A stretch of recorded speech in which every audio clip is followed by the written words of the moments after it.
Morning, my name is Joey Scales. I'm here with TSC Builders. I'm a second generation general contractor.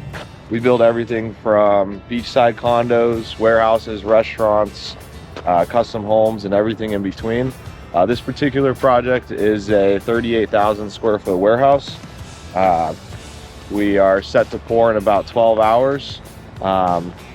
This particular project, we want to ensure our client's success with his business ventures. So we increased the slab thickness from 5 inches to 6 inches. It may not seem like a huge difference, but that allows our client to lease this space to anyone, in particular indoor cranes, anyone working at the Space Center looking for a more industrial space. So here's our concrete pump over here. This machine allows us to run 2 trucks at a time. The concrete then goes through the pump, up and over and down into the slab. This is better for multiple reasons. Number one, allows for an even spread of the concrete. 2, it also avoids backing the trucks onto the slab itself. So we're about 6 hours into the pour over here. We got about 3 more hours to go.